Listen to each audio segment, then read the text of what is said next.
This is the Game 4 NBA Finals recap between the Mavericks and the Celtics. Mavericks win convincingly. This was pretty much over after the first half, so I'm going to focus mostly on that, and I'll get into a little bit of the third quarter.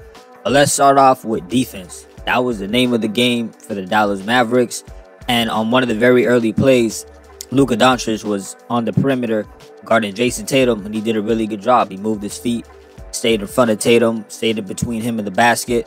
And that was a good sign because, as we know, Luka Doncic was being cooked and highly criticized for his defense over the past couple of days leading up to this Game 4.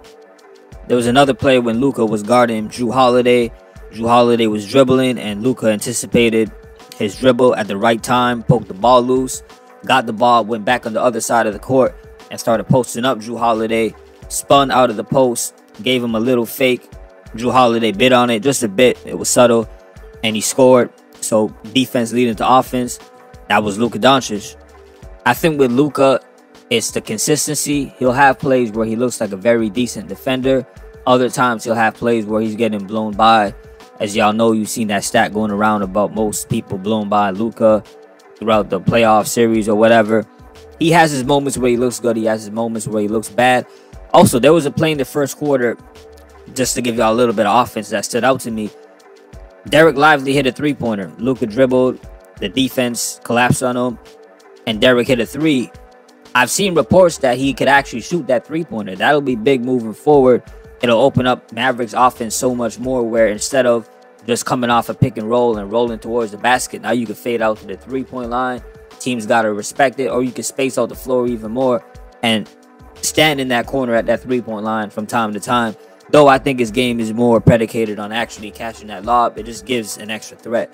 That was another note I wanted to say about the first quarter.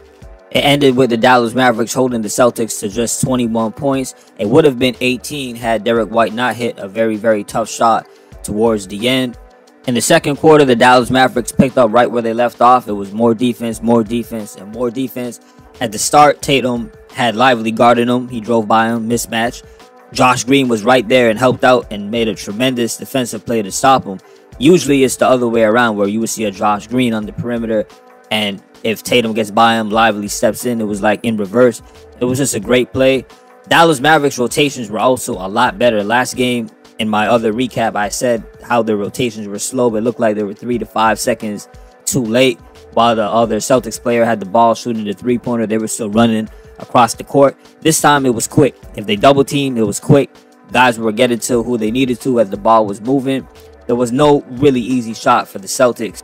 There was also a moment where I saw Luka poke the ball free from Jaylen Brown. Again, that may not seem all that significant. Oh, wow, he poked the ball. It's just that when you get in killed the past few days for your defense, especially they're showing plays where Jaylen Brown is literally blown by you, things like that stand out to me more. It's like, all right, you're really showing people that you do have at least some type of decent defense. Kyrie Irving himself, somebody who's not known for defense, he drew a charge that quarter. Again, just little things that I'm noticing where it's like, oh, the Mavericks showed up today. They were really serious. The end of the half now, Celtics have 35 points. So they scored 21 in the first, and then they held Celtics to 14. Magnificent effort from the Dallas Mavericks on that side of the court. Third quarter is more of the same. I could talk about another Luka steal that was great that I saw. But the one defensive play that stood out to me was Gafford blocking Tatum's three-pointer. Gafford was about 4 to 5 feet back. Usually you don't give that much space to, obviously, a shooter like Tatum. It would look like, hey, man, that's bad defense. He, with his length and a little bit of a jumping ability, just stretched out and blocked a shot.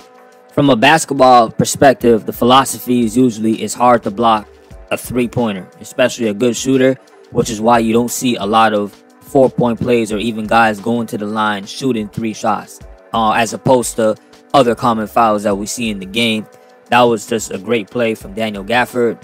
The Celtics did hit a bunch of three-pointers throughout that third quarter, but it didn't move the needle. There was a stat that I saw that said the Mavericks had the biggest, or the second largest, biggest lead throughout a third quarter in NBA Finals history. That's all she wrote. Once the fourth quarter started, both teams emptied the bench. Clearly, the white flag was waved from the Celtics. They said, we'll see you game 5. Now let's go through the box score a little bit. Nobody on the Celtics scored more than 15 points. Their highest score for today's game was Jason Tatum with exactly 15. That speaks volumes to that defensive prowess that I keep mentioning. They shot 36% from the field as well. They shot under 40%. Three-pointers, 34%. That was cool. On the Dallas Mavericks side, doncic had 29 points, 3 steals. Kyrie Irving chipped in with 21. I'm not sure there's anything else to even really go through with the box score. They shot 50% from the field. So the Mavericks not only put on a clinic defensively, they were hitting their shots. They shot 40% from the three-point line as well. Just clearly a great day for Dallas Mavericks, and they held off, at least for now, being eliminated. What else is there that you would want to break down in this video that you believe I missed in this game? Is there something else that you saw? Let me know in the comment section. I would love to hear. What do you think about the Celtics moving forward? Do you like them winning the next game? Do you think Dallas is going to push it to a game 7 or possibly pull off some kind of miracle? Let me know your thoughts below and your comments about this whole series. Once again, salute and appreciate y'all listening.